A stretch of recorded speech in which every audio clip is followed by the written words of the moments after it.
Welcome to Human Factors Cast, your weekly podcast for human factors, psychology, and design.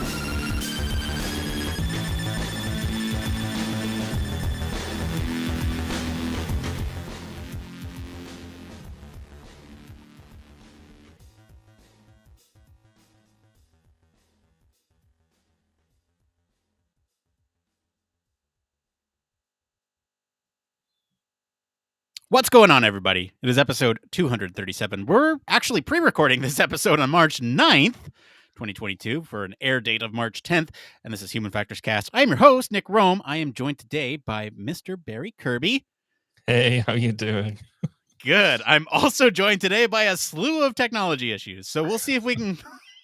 can slog through it today. Stick with us. We're going to try to get this episode. It's going to be a ride, everybody. It's going to be a ride. It's going to be fun. We got a great show for you tonight. We're going to be talking about how to unlock creativity in the workplace through the use of human factors. And later, we're going to answer some questions in the community about how do you know that human factors is for you, and talking also about undergraduate certificates in HCI being worth it. And also, what's the best and worst you've experienced this week. But first, we got some programming notes. I do want to go over just quickly our historical approach to interviews on this show, Human Factors Cast. So in the past, we've kind of had our interviews focused around conferences, and I think we're still going to do that. We've also had the occasional one-off interview with somebody doing something interesting. So I know we've done like the Beeline Reader interview with Nick Roome. We've also done, other interviews about, different COVID methods that we can employ for communication. We've done other kind of standalone interviews, but I think what we're going to do now is since Barry and I have been collaborating for quite some time, we're going to pass the baton of interviews, the standalone interviews, over to Barry and his show, and we'll let you know about them here. We're trying to tie our shows a little bit closer together to make it more cohesive for you all. I think Barry and I truly see this as a collaborative effort, and so we are going to start referring to 1202, the Human Factors Podcast, and Human Factors Cast. We've already been doing it, but as sister podcasts, and we're going to start kind of just letting you all know what's going on over there and vice versa. So just to start us off, Barry actually just interviewed friend of the show and past guest, Tony Andre, over on our sister podcast, 1202, the Human Factors Podcast, about a wonderful new initiative that he started up. Yeah, and Tony was absolutely brilliant. So he's got an amazing background in building his own company, and I found it quite inspiring because that's a similar sort of thing to what I've done. But actually, he's done it really successfully and really, really large. But because he's had this focus on healthcare, which is a domain that I've never really been involved with, I hadn't really considered just how much human factors was involved in what they were doing. So that was brilliant. But he also took the opportunity to announce that he's offering some free human factors support to any company that is supporting the ALS community. So if any healthcare medical company out there is developing either drugs, support, that type of thing around ALS he's got personal reasons why he's doing that, then he's offering that free support. So if you want to know more about that, get yourself over to 1202 and listen to his story and why he's doing it, and then get in touch with him. It was great. Really enjoyed it. Thank you very much for the referral. Yeah. Speaking of healthcare symposium, or healthcare in general, we are going to have some coverage of the healthcare symposium for you all. Stay tuned on that. Like I said, we're finalizing some plans on that end with Tony Andre, of all people. Go figure. Anyway, we know why you're here. You're here for the news. So let's go ahead and get into it.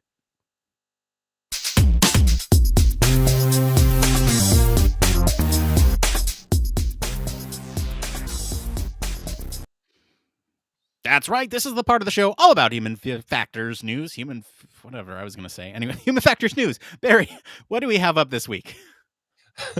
This week's story is about how employers should nurture friendship and support amongst co-workers to unlock creativity. So employers who want to see the creative thinking in their workforce should value supportive friendships between colleagues as the key to unlocking more resourcefulness and innovation. The study from the University of Bath School of Management reveals care from co-workers inspires people to be supportive to their partners at home, showing that co-workers have a significant role to play in enabling couples to cope with balancing the demands of work and family life. Employees take the support they receive from co-workers home with them, and in loving relationships, they transfer this support to their partner. This might mean that they encourage them to open up about stresses, to seek and resolve issues, or to make improvements to the juggle of work and family life arrangements that benefit the family. Over and above the work policies or interventions by supervisors, it is informal support from co-workers that stands out as having the biggest impact on an individual's ability to manage their work-life balance, spilling over to benefit the partner at home and in turn their own creative thinking at work. The research suggests organizations should give employees more flexibility to manage caring cover with a colleague without intervention from managers.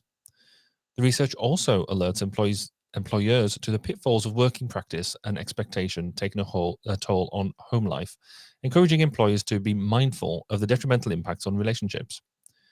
The researchers acknowledge that there could be drawbacks in relying on co-workers for support with home and family matters, with partners at home potentially feeling jealous and upset about the closeness of work-spouse relationships.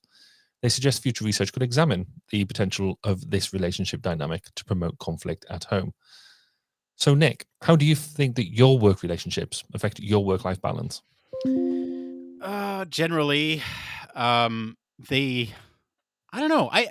I'm of two minds of this article, and I'm going to briefly try to summarize them. On one hand, I see the merit in trying to foster relationships where people actually care about each other, and that care being transferred over to personal life. I see that, right? So, like, my relationship with the people that I work with is very supportive and understanding and flexible, right? That's kind of the tenets that we live by.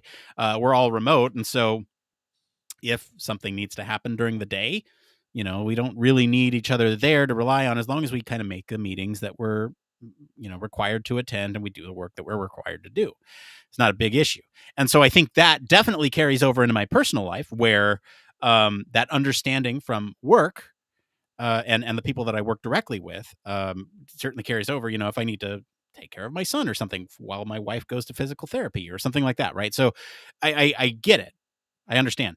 On the same note, I'm going to be a little bit critical here, and I'm going to say this is capitalism at its finest, because what makes a person feel more comfortable at work is good for the company, might not always be the best for the individual working there, because they might feel an allegiance, some sort of belonging to that company, and maybe not seek other opportunities that better serve their end goals. And so I'm going to be a little bit critical of, like, we're like a family here. You can't leave. It's a little bit manipulative. It's a little bit exploitive. And I do also, I want to bring attention to that, but I do see the merit of, like, having it impact your home life too.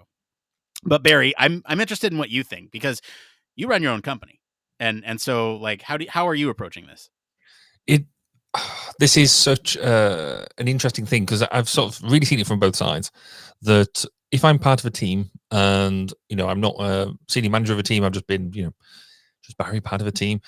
If you've got some friends that you get on with, I mean, you spend 8 hours a day, a significant portion of your waking time during the day with these people, a lot 24/7. And if you don't have a good relationship, if there's an abrasiveness there, then that just makes 8 hours a day really unpleasant. So I can see how, from that negative approach, that if you have a bad relationship at work, you then go home all grumpy and stuff, and that can affect your whole life. I get all that. If you've got a really good relationship, that is really, really good as well. You can have a laugh, but I've seen it go too far. And when in my earlier career as well, I've seen it that I've spent a lot of time thinking that I'm having a good laugh at work with some good friends, when actually I should have been more heads down, prioritized into work and getting work done, because, as you say, you're there for work to do for a specific reason. So doing that, it's getting that balance right. I think having the support at work is a good thing, and I can, if you've got a good working relationship, then fantastic. That will spill over on both sides, because I've struggled to see this work-life balance. I don't like the phrase. I prefer work-life blend, because you don't have two discrete bits. It's very difficult just to switch off from one and onto the other. As a manager and somebody who runs my own company, I can foster the right environment. I can break down barriers as much as I can, but you can't force this stuff. The only way that I think you can force it, you can, like I say, set the environment. You can have mindful recruitment. So I don't just recruit people for a position. Like, have you got the skills? Yes, but I've also got to have at the back of my mind, are you going to fit with the team that I've already got, or maybe the team I hope to make, whatever, whichever perspective you're looking. So you can recruit him for that, but also the person you recruit is not the person you employ. You go through interviews and all that sort of stuff, and no matter what happens, no matter how good your interview technique, the person that rocks up is not the same person that you interviewed. They're going to be different. They're going to, and that could be positive or negative. So you've also got to be able to work with that to a certain extent. So that's a really long way around going, well, it depends. But Hit the button. yeah, I think this is for me. It's another one of these articles that is saying that sort of said it's putting some research behind stuff that we probably already knew, and is already kind of there. And I don't think there's actually that much we can do about it, if I'm being brutally honest. Yeah, I mean, Anyway, right, show over, done. yeah, that's it. All right, thanks everyone. So look, I think this is. If we didn't pick the story, you all picked the story. I think let's get that out of the way. with that, look, like Disclaimer. it is an interesting. This Mm. is really interesting when you really break it down from the science or psychology really behind workplace relationships. And I think there's a couple things that we can kind of say to level set this conversation, and we'll kind of look at the human factors and psychology behind these workplace relationships as kind of a base to like we normally do. We kind of look at these stories through a frame, and this is the frame this week, right? So like let's level set here. You mentioned that you can't force these things, but really the workplace is one of the few environments in which people are forced into these relationships, right? Yeah.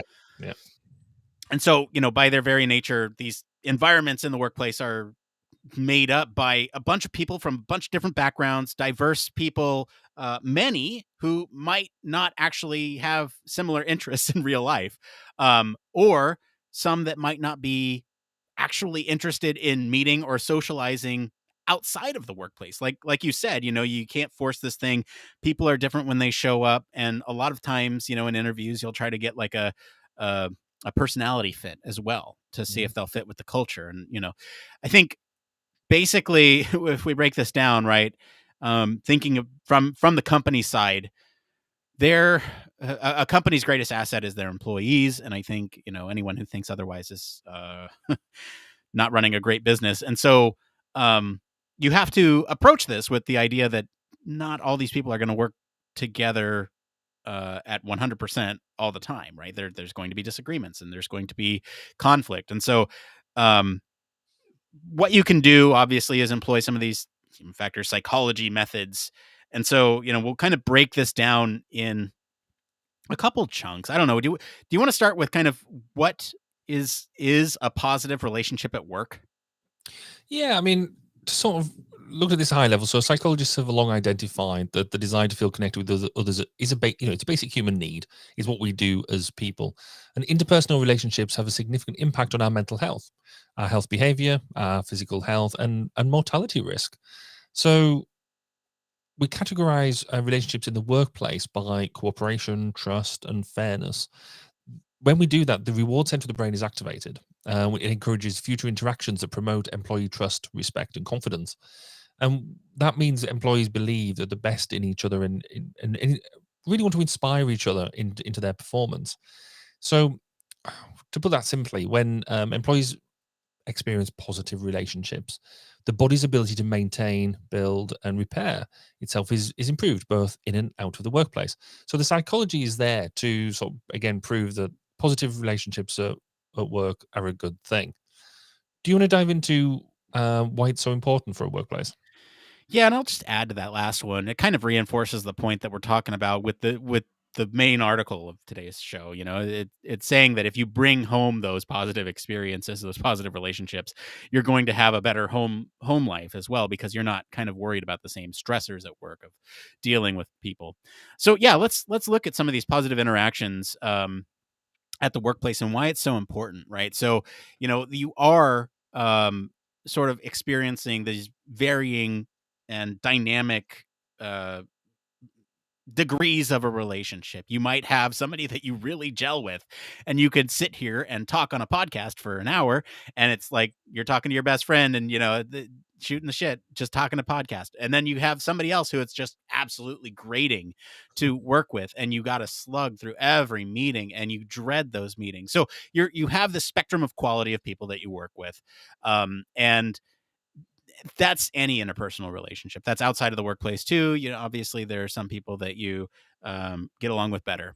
Anyway, we're talking about just in the workplace here, right? And so if you think about at the sort of one extreme of the spectrum, the best side of things, right? Interactions can be source of enrichment. It can be give you vitality that kind of helps you encourage individuals or groups or organizations really to thrive and flourish, as we're talking about in with respect to this article.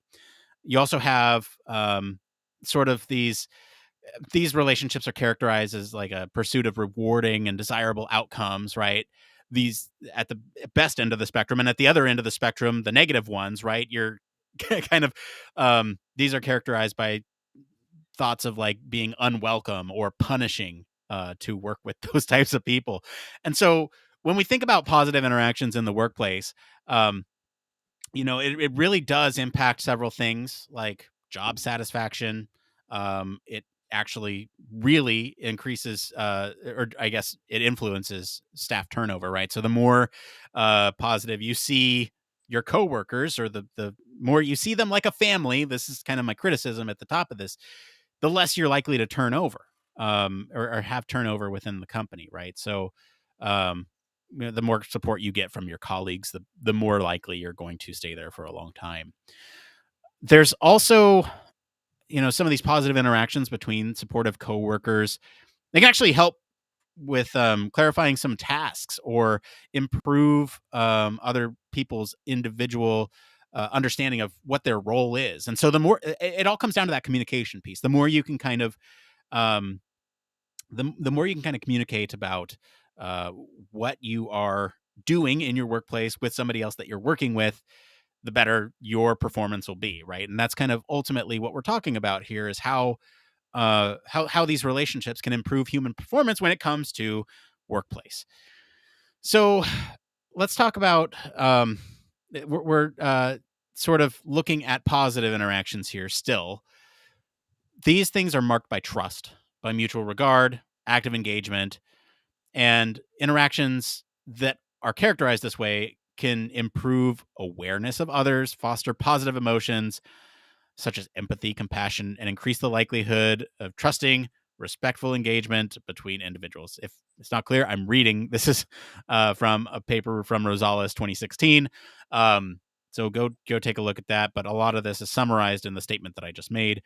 And with all these positive interactions, right, this can unsurprisingly leave sort of a detrimental effect on an employee's well-being. Social relationships at work that are disrespectful or distrustful, kind of the other end of the spectrum, right? The negative actor, so to speak. They can have kind of the opposite impact there. And so, the last couple points here is that the more time that we spend at work, we spend a lot of time at work. And so we have to really think about the relationships that we have with others in the workplace to succeed. And so I don't know. Is there anything else that you want to add to this kind of long-winded explanation of positive interactions at the workplace? I guess there's just one sort of thing, I think, that we talk about a lot about positive relationships and productivity. Our own personal performance, but what it doesn't actually hit on very much is productivity.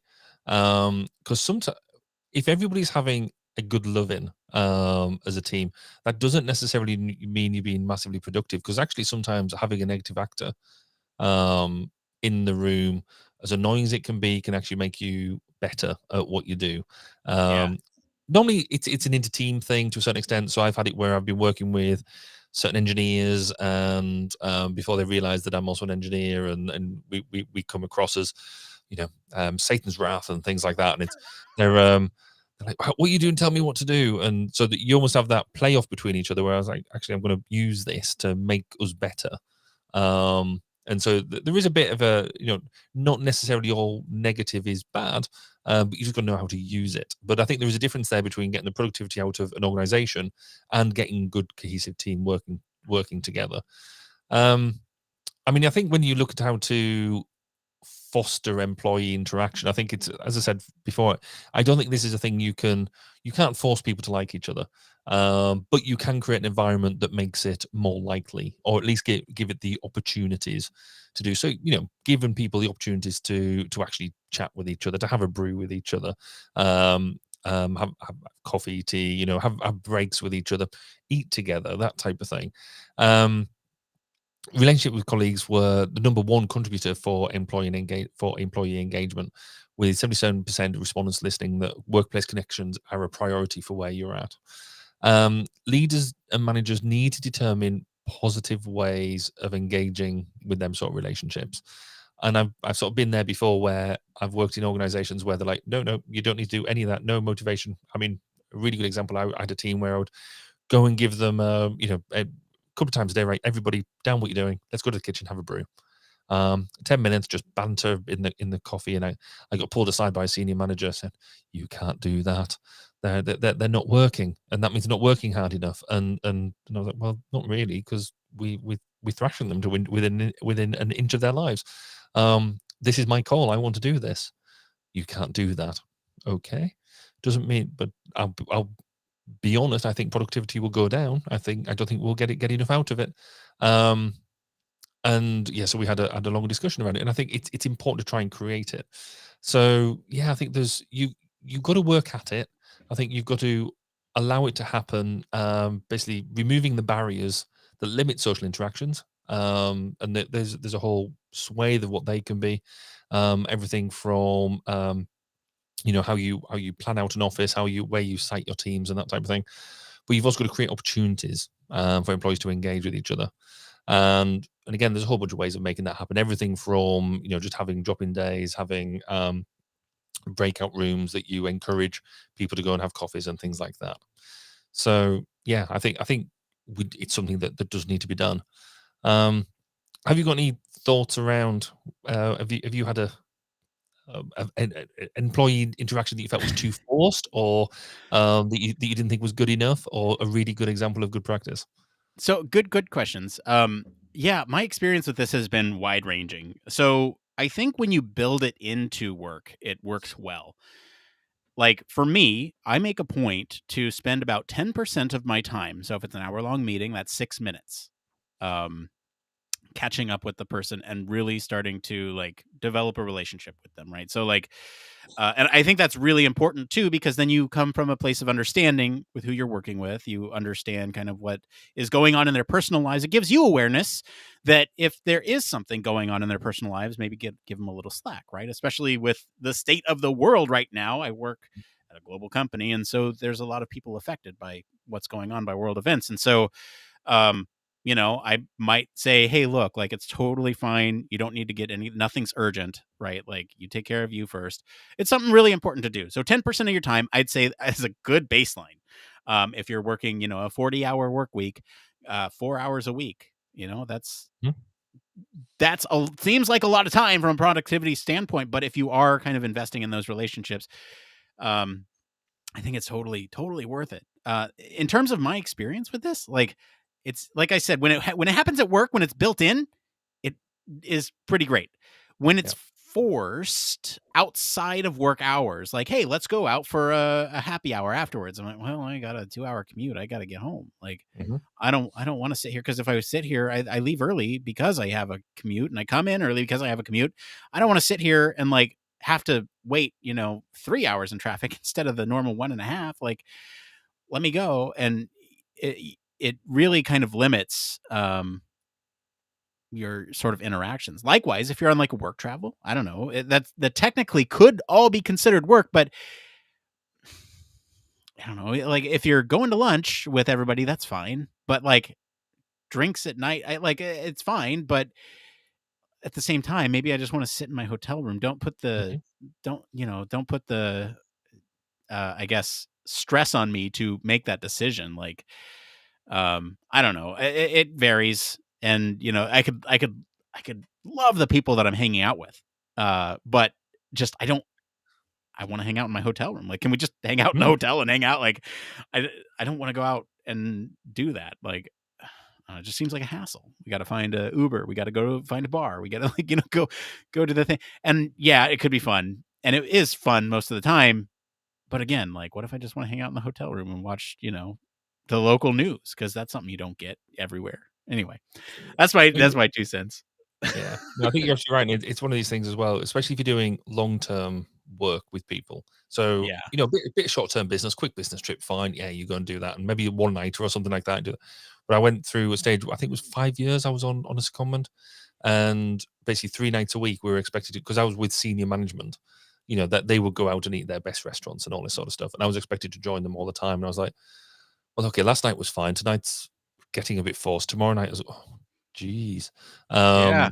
Week after week after week after week. And yeah, I felt like I was at work from, I'd start at 6 o'clock in the morning, and then you were out with them in the evening until 10 o'clock at night, and then back at 6 o'clock in the morning, and you're like, wow, they're full on days. But as a junior member at the time, I was like, well, surely I have to do this if I'm going to go Have get to. and succeed. And I was like, in hindsight, I wish I just turned around and said, you know what, you go and you do you.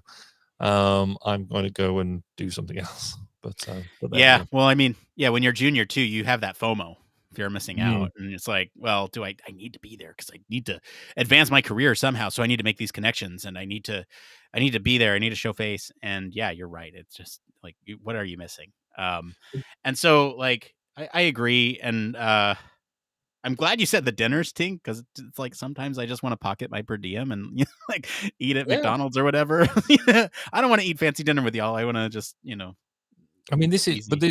this is a thing that I think we always put it on the employee or the junior person to say, oh no, you should have the guts to stand up and say, no, I don't want to go out tonight. It's fine.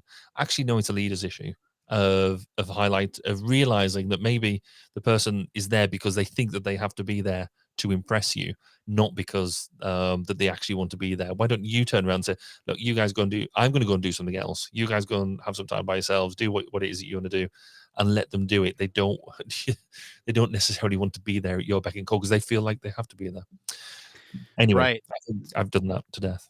Yeah. So I mean, I think we talked a little bit about planning sort of these collaborative events, right? I mean, my rule, like I said, was 10% of the time. If you build it into the work week, an hour-long social a week where you just kind of decompress. I think that could be really beneficial, and the rest of the 3 hours spend it, at the beginning of meetings or something. Like I said, 10%. Doesn't take much. I think, people will appreciate that too. Set aside that time for employees to interact. And you mentioned leadership, and I do you want to talk about leading by example? Because you are a leader. Hopefully. Yeah, no, you're right. And you have to, I think a lot of people think that the whole leadership thing, it's just a natural thing and people do it by osmosis and all that sort of stuff. You have to work at it. Nobody has, even me. I don't think I'm a perfect leader. I know that's hard to believe, but you know what I mean? You've got to work at it. You've got to be reflective, and you get things wrong.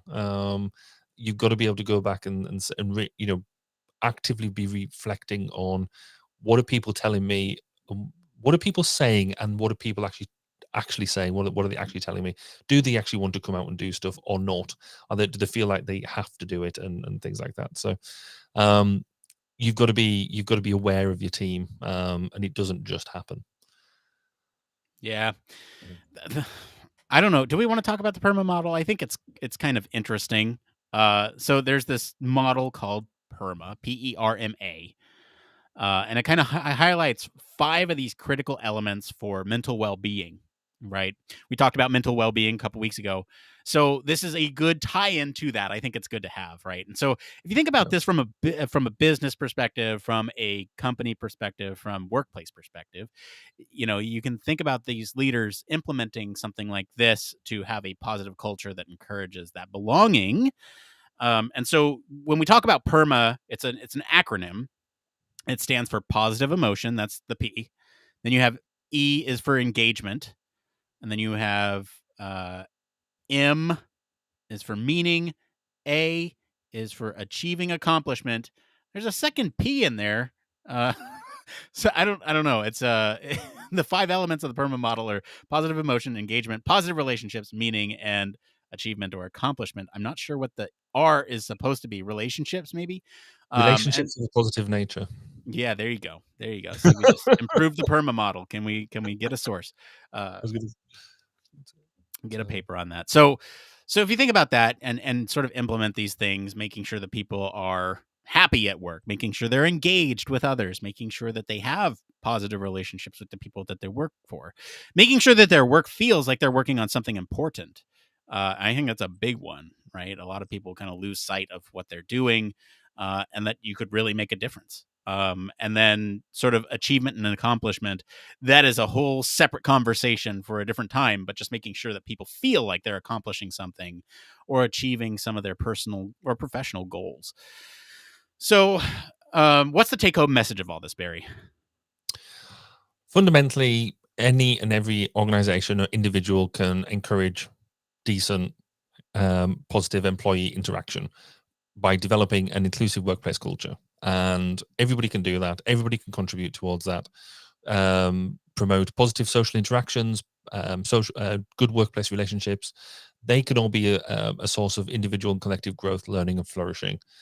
You can foster the environment to make it happen. You can't force it to make it happen. And you've got to work with what you've got. Keep your eyes open, and it's a live, active thing. You've got to work at it, but it can be done, and it's a good thing if you can make it happen. Yeah. So in terms of through the lens of this article of creativity at work, right? I think ultimately all these things that we just talked about are feeding into sort of the resourcefulness and innovation that this article is talking about. If you sort of have this support network at work, you are much more likely to sort of experience these innovative ideas and resourcefulness at work based on, being comfortable with the people that you're working with. And I think that makes sense, right? I mean, we talked about I feel like we talked about this a while ago, right? Does sort of what fosters innovation, right? And we ultimately what ultimately it comes down to is this leadership. And I think a lot of that comes with interpersonal relationships at work, right?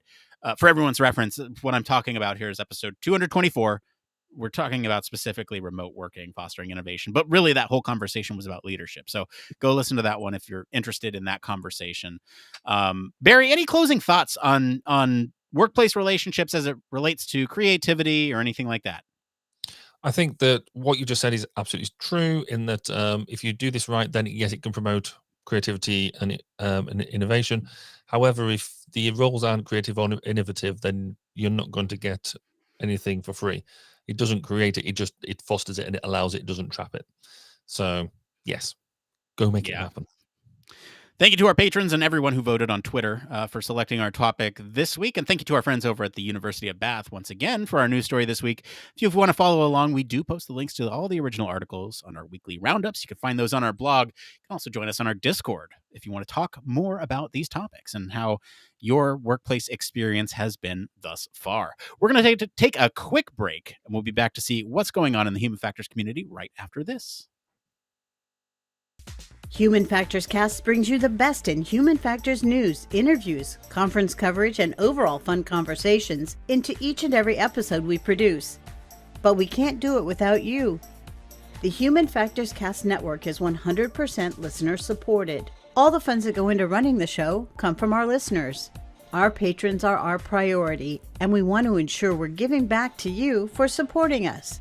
Pledges start at just $1 per month and include rewards like access to our weekly Q&As with the hosts, personalized professional reviews, and Human Factors Minute, a Patreon-only weekly podcast where the hosts break down unique, obscure, and interesting human factors topics in just 1 minute. Patreon rewards are always evolving, so stop by patreon.com/humanfactorscast to see what support level may be right for you.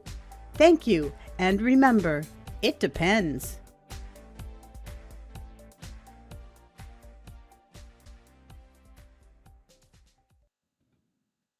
Yes, huge thank you, as always, to our patrons and everyone who supports the show, especially our honorary Human Factors cast staff patron, Michelle Tripp. Patrons like you keep the show running. Thank you so much for your continued support. I want to take a little detour. We mention this from time to time because our treasurer likes to get on me about what we sort of, this isn't really an advertisement. This is like letting you all know what we have. They gave me a script. I read the script every time because I just, I don't know. Do you know we have a merch store? Some neat designs over there that includes It Depends shirts, a show logo. I'm not wearing the hoodie, but it's, it's the logo and you can get it on a hoodie. Other cool designs based in Human Factors culture. Do you want to support the show and look good doing it? Check out the Human Factors Cast store. But seriously, though, I mean, we do have some cool designs out there. One of my favorites is I'm going to Human Factors the shit out of this, referencing The Martian. And so you can check out all the designs. We have a link to our store on our website. That's humanfactorscast.media. You can also just go and search for Human Factors Cast store. There's some cool stuff on there. I'm looking through now. The It Depends shirt is always a favorite. You got Human Factors Cast polos. You got an apron. I feel like one of these days you and I should just wear aprons and nothing else, and that would sell the video part of this show. Open up an OnlyFans and call it done. Also looking through some of these designs.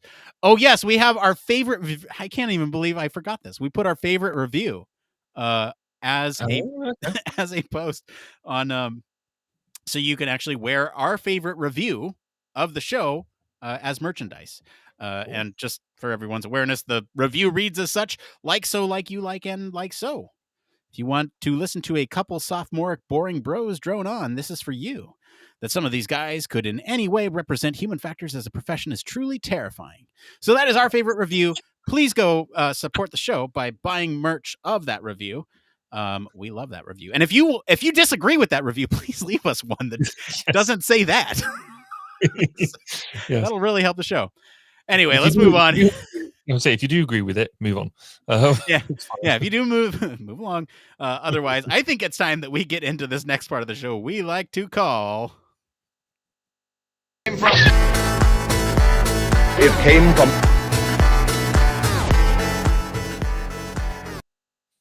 All right, let's switch gears and get to It Came From. This is where two sophomoric bros break down all over the internet.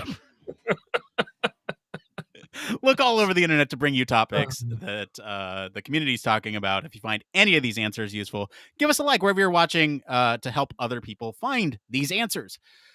So the first one tonight is, how do you know that Human Factors is for you? We're starting off with one from the Human Factors subreddit. This is by Ham S. Shalov.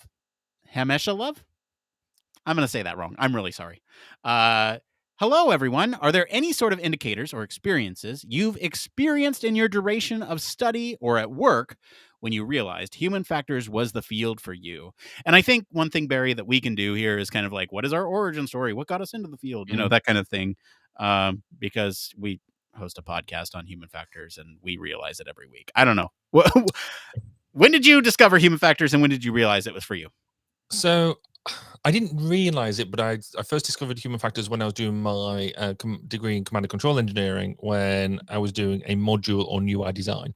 And I was like, it just felt like it was so intuitive to me that I kind of knew where things should go, what things should do, and what a decent UI should look like. So that was my first sort of exposure to it. But I think where it really came from was after I was my first industrial job, where I actually went into an aerospace company to be a software engineer in their cockpit group for this aerospace company. So they were doing future UI designs, and I was just there to code them up. And I was sort of getting into. So I was one of two software engineers, and the rest of the team were doing design and all that sort of stuff. And I was like, oh, I'm really into this. And I was like coming up with my own designs for interfaces and realizing that they weren't completely stupid. But the more I was learning, the more I was like, oh, this is, learning more about physiology and all that, and the psychology behind how things work. And even little things like how to design things for colorblindness and all that sort of stuff. It was all just sort of coming together, and I was like, this is it. I need to. Everything that I've been doing to date has just been felt like turning the handle, whereas this felt inspirational. And so I spoke to my line manager at the time, an awesome lady called Alison Starr, and I was like, I what is this? What is this human factor stuff you talk about? What is the breadth of it? And she's like, well, if you're wanting to learn more about it, I could mentor you a bit, and so we did that. And then it kind of then accelerated from there. I got made redundant from that role. The entire human factors piece got made redundant, not just me. And then I went to another company where I actually just went and applied there as human factors and as into the human factors department, into their research department. And they were like, yes, but I've been working with them already, so they knew me and knew that what my background was, etc. And they're like, oh yes, of course, come along. And then stuck with them for 8 years and just learned and hoovered up information and bags and bags of just broad experiences, all dabbling in the human factors domain.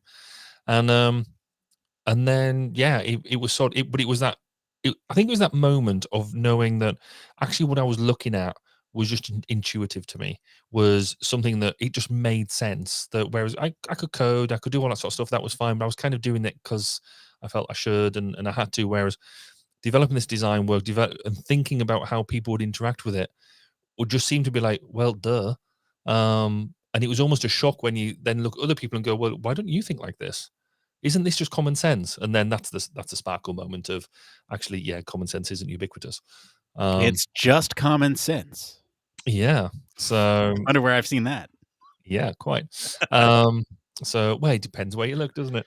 Yeah. What about you? When did you get that sparkle of the human factors was the thing? Yeah, I want to mention something because you mentioned mentorship, and I do want to kind of again call out our Discord. There's a lot of us in there, kind of that are willing to provide mentorship, and like seriously, I'm happy to provide that for anyone who wants to. I can take a few people under my wing and kind of tell you how the real world is and all that stuff. Please reach out to us on the Discord or anything like that. Like it's one professional joy that I get a lot of satisfaction out of. Anyway, with that out of the way, I've told this story before on the show, but I think it bears repeating because not everybody listens to every episode. So for me, kind of the thing that I thought was the moment it clicked was, I went to grad school for something very different than human factors. I went because I wanted to study VR and our perception of virtual environments and use kind of cognitive psychology to understand that. And the person that I wanted to work with was in a human factors graduate program. And so a lot of my training and skill set came from kind of the periphery of what I was studying at the time. And for me, the moment came when, in undergrad, I was interacting with a lot of people who wanted to go the clinical route. And there were very few kind of cognitive people in that group. And I was more of a social psychology, perspective at that time, and still carry a lot of that with me today, obviously with messaging and communication. And so for me, it was when I got to my graduate program and a lot of people were speaking the same language as me. And I'm not just talking about English. I'm talking about, I could say terminology that maybe others in undergrad wouldn't understand, right? Something like IPD and interpupillary distance, by the way, for the things that I was studying, and people would just understand. I didn't have to stop and explain it to them. And I had done, some preliminary research on human factors before I had got there. I thought, yes, this is interesting. But when I got into that program, that's when I was like, okay, this is awesome. And I might not need to do our VR, or I could do, VR in that space. But so for me, it was like when people started speaking my same language. And that was really when I was like, okay, yes, this is it. This is the thing I want to do, because people are talking in a way that is, I don't sound crazy over here like the psychologist who's trying to explain human behavior, because they just get it. And the fact that I could, sit and chat with all of them, and they got excited about it, and I got excited about it in turn, I think that's what did it for me. All right, let's move on to this next one here. This one is an undergraduate certificate in human computer interaction worth it? This is from the HCI subreddit. This is by Jer_A. What is the likelihood that I would be able to get a job with the undergraduate certificate? I work in the veterinary research field and have an associate's, but I'm considering switching career fields. Currently employed by a university that offers an undergraduate HCI certificate, and my tuition would be discounted, so I figured it might be advantageous to pursue. I'm also considering taking a web mobile development boot camp. Should I pursue that over an HCI certificate? Barry, what's your thoughts on certifications and degrees and boot camps and all that stuff? Let's kind of use that as the frame. Yeah, I think it. Well, where's the button? It depends, doesn't it? What does he want to do? What do you want to be when you grow up? Does it? But fundamentally, does the content of the HCI course excite you? If it excites you, do it. If you think it's just there and it's boring and but I'll get a certificate at the end of it, don't do it because it's not for you.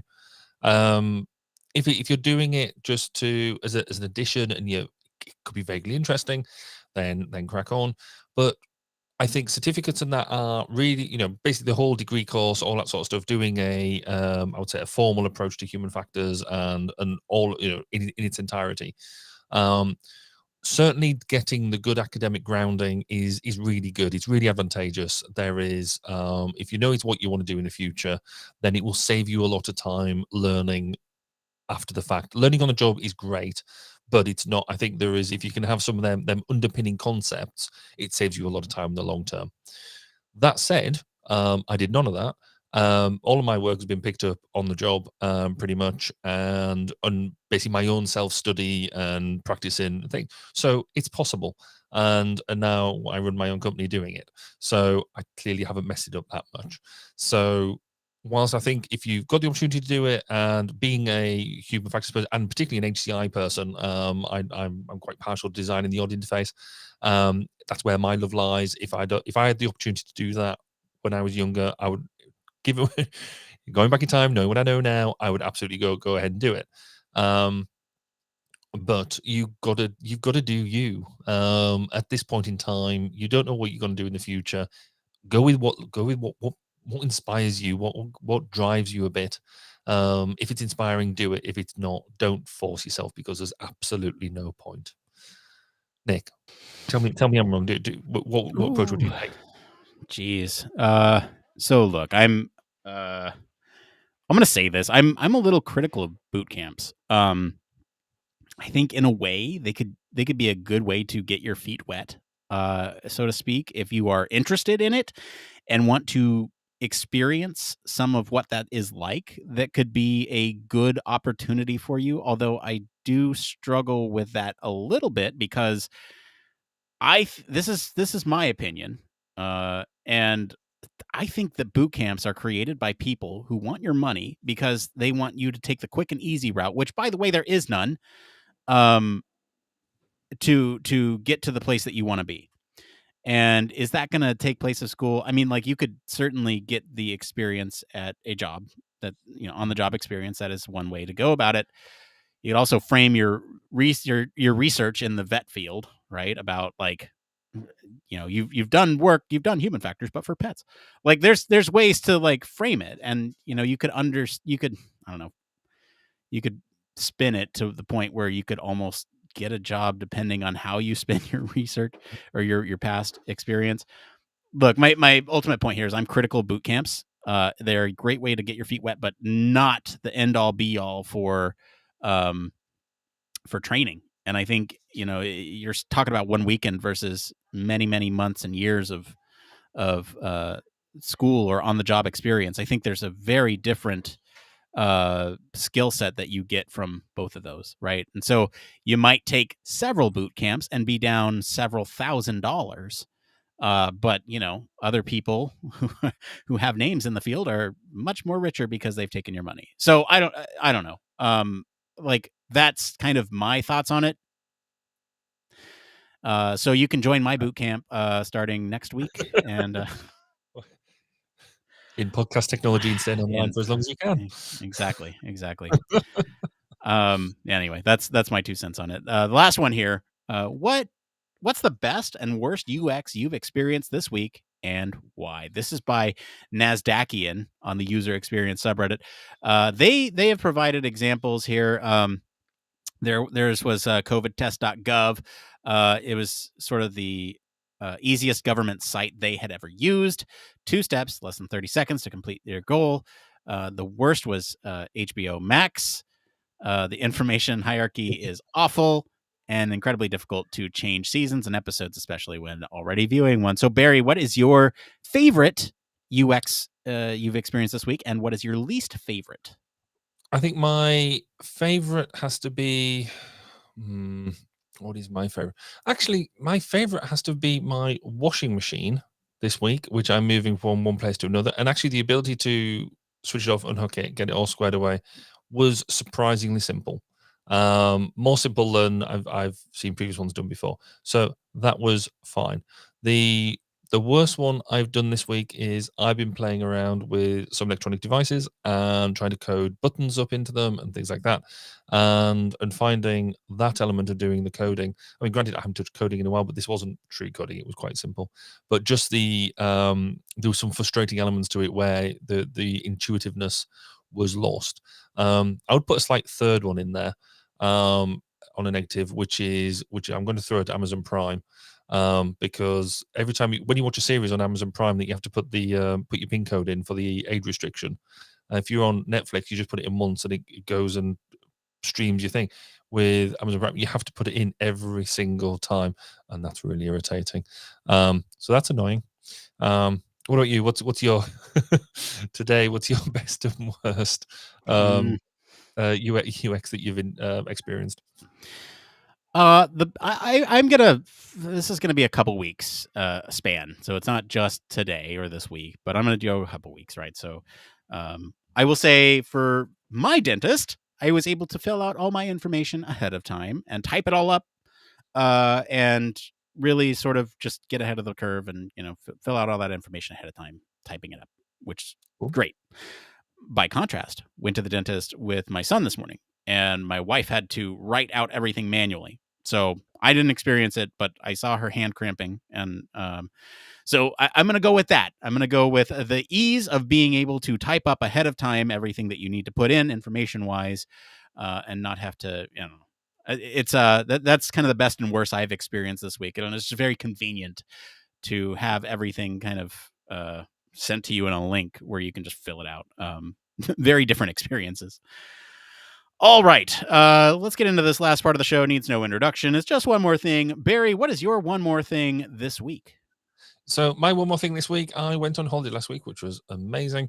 But the really frustrating thing was we had this hop and cooker system that just took forever to use. It was compiled with long presses, short presses. There was no continuity between where you had to press it. It was like sort of a glass touchscreen thing. And fundamentally, I just couldn't help thinking. Go on. Yeah, you posted this in Discord. I was going to say, because I put it on Discord to try and see if I was just going mad and know whether other people had it. But it was just this idea. And I guess fundamentally, it got me thinking to all the appliances in my kitchen, notwithstanding what I just said about the washing machine unhooking. But fundamentally, a lot of these appliances, they just don't seem to have human factors or UX people involved.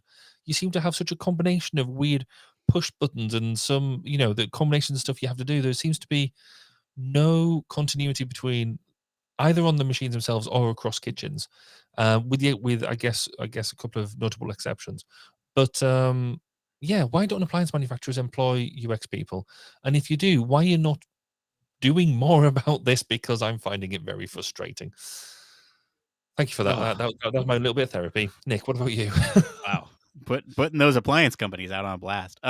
Well, we talked a little bit about this in the pre-show. I've had a couple really busy days over the last week and a half, and met with some challenging technical issues as well as some other things in my personal life, and so I'm going on my own holiday this weekend. Taking an extended weekend. Woo! 4 days. I mean, it's not much, but it's well needed. I think it's just.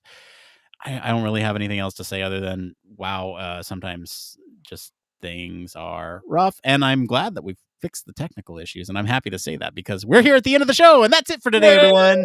If you like this episode and enjoy some of the discussion around especially innovation and fostering creativity at the workplace, I'll encourage you all to go listen to episode 224, Does Remote Working Foster Innovation?